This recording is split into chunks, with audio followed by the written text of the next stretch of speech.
Hello friends, welcome back to my channel. இன்றைக்கி என்ன டே தெரியுங்களா? வேர்ல்டு ஸ்பேரோ டே, அதாவது சிட்டுக்குருவிகளோட தினம்.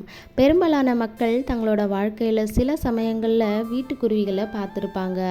எவ்ரி இயர் மார்ச் 20th அன்னைக்கு சிட்டுக்குருவிகள் தினமாக கொண்டாடுறாங்க.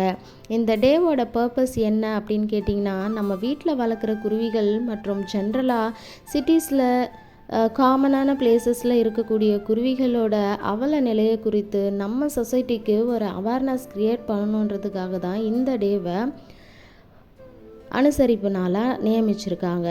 எக்கோசிஸ்டம் ஆக்ஷன் ஃபவுண்டேஷன், அதாவது இது ஃப்ரான்ஸில் இருக்குது, nature for our society of India மற்றும் இந்த உலகத்தில் இருக்கக்கூடிய பல நிறுவனங்கள் இந்த திட்டத்தில் ஒத்துழைக்கிறாங்க.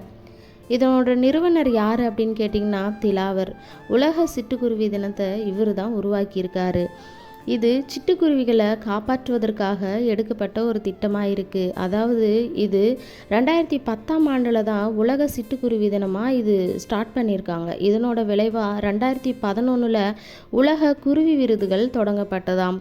சுற்றுச்சூழல் பாதுகாப்பு மற்றும் பொதுவான உயிரினங்களோட பாதுகாப்பு ஆகியவற்றை கருத்தில் கொண்டு தான் இந்த ஒரு நிறுவனம் நோக்கமாக இருக்குது அப்படின்னு சொல்கிறாங்க. இந்த ஆண்டோட இந்த இயரோட தீம் என்ன, இதோட கருப்பொருள் என்ன அப்படின்னு கேட்டிங்கன்னா, இயற்கையின் சிறிய தூதர்களுக்கு ஒரு அஞ்சலி. அதாவது இந்த வேர்ல்டு ஸ்பேரோ டேவோட theme of 2025 is a tribute to nature's tiny messengers.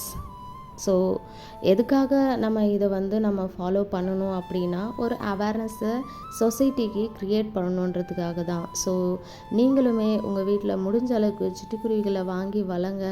So அப்போ தான் நம்மளோட நேச்சர், இயற்கை அப்படின்றது அழியாத ஒரு விஷயமாக இருக்கும்.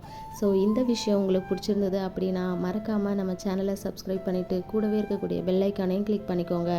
அப்போ தான் நான் போடக்கூடிய இந்த மாதிரியான இன்ட்ரெஸ்டிங்கான வீடியோஸோட நோட்டிஃபிகேஷன் உங்களுக்கு வரும். தேங்க்யூ ஃபார் வாட்சிங்.